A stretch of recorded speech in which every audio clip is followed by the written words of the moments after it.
Hi. Idli நம்ம எப்பவுமே ஒரே மாதிரி இட்லியை செய்யாமல் நான் செய்கிற மாதிரி டிஃப்ரெண்ட்ஸாக வித்தியாசமாக செஞ்சு பாருங்கள். குழந்தைங்க விரும்பி சாப்பிடுவாங்க. அதுக்கு ஒரு மூடி தேங்காய் எடுத்து அந்த பின்னாடி இருக்கிற அந்த ஓடு கருப்பு ஓடெல்லாம் நான் எடுத்துகிட்டு வச்சுருக்கிறேன். இதை மிக்சி ஜாரில் போட்டு 3 ஏலக்காய் போட்டு அரைச்சிக்கலாம். தண்ணி ஊற்றாமல் இந்த மாதிரி அரைச்சிக்கோங்க.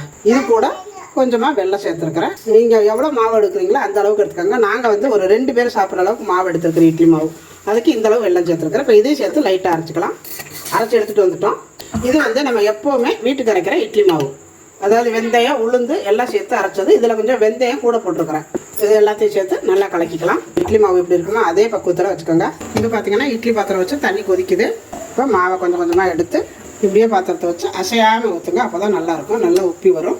கொஞ்சமாக கேரட்டு இந்த மாதிரி ஊற்றிட்டு மூடி வச்சுருங்க. ஒரு 3 நிமிஷம் ஆகட்டும். இப்போ பாருங்கள் நல்லா வெந்துருச்சு. பாருங்கள் எப்படி நல்லா புஷ்ஷுன்னு வந்துருக்கு பாருங்கள் இட்லி, தேங்காய் இட்லி. இதுக்கு பதிலாக நீங்கள் தேங்காய் பூ கூட மேலே தூவி விட்டுக்கலாம். பாருங்கள் எவ்வளோ நல்லாயிருக்கு, செம்மையாக இருக்குது. கண்டிப்பாக நீங்களே இதே மாதிரி செஞ்சு பாருங்கள். டாட்டா பாய்.